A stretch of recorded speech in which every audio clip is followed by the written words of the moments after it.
Penuntun Saat Teduh Gereja Kristen Jakarta, Minggu 27 Juli 2025, dengan judul renungan Kekuatan yang Melimpah, terambil dari 2 Korintus pasal yang keempat, ayat 7 sampai 12. Tetapi harta ini kami punyai dalam bejana tanah liat, supaya nyata bahwa kekuatan yang melimpah-limpah itu berasal dari Allah, bukan dari diri kami.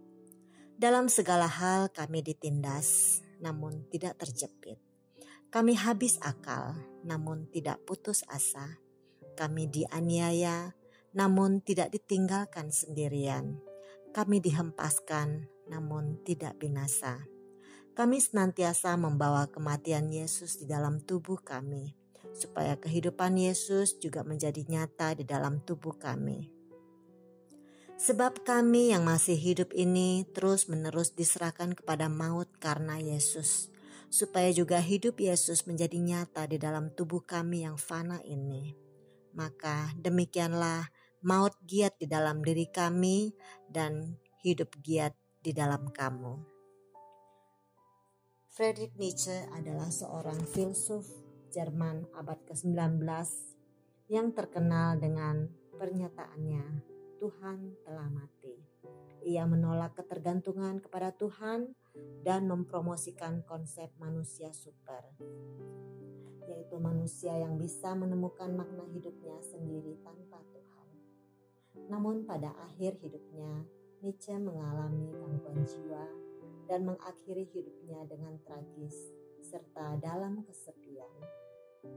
Rasul Paulus dalam suratnya kedua Korintus meneguhkan pelayanan kerasulan dan memperkuat jemaat yang dirundung berbagai penderitaan.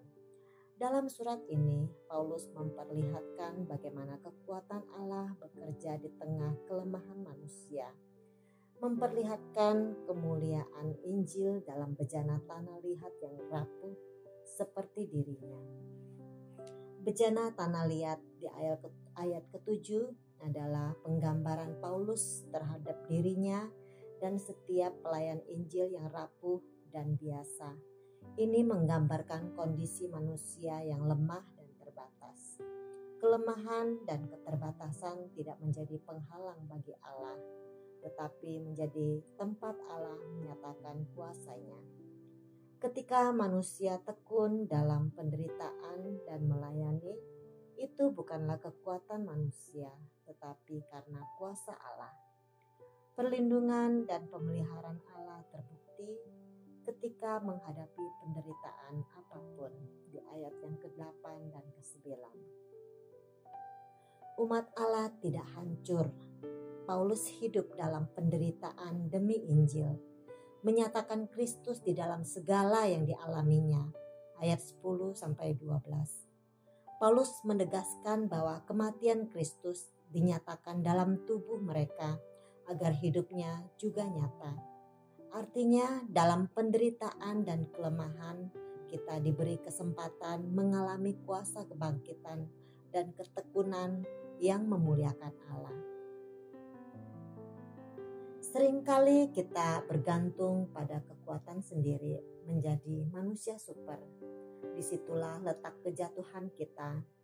Kita harus belajar berserah bukan karena kita lemah, tetapi karena mengandalkan kekuatan Allah yang tersedia bagi yang berserah kepadanya. Jangan takut menjadi bejana tanah liat, sebab disitulah Allah menyatakan kemuliaan-Nya dalam kelemahan kita. Allah ingin bekerja. Mari berserah. Izinkanlah kuasa Allah melimpah atas hidupmu. Tuhan tidak memerlukan orang kuat. Dia mencari bejana yang mau hancur agar kuasa-Nya nyata. Watchman Nee. Demikian renungan hari ini. Tuhan Yesus memberkati.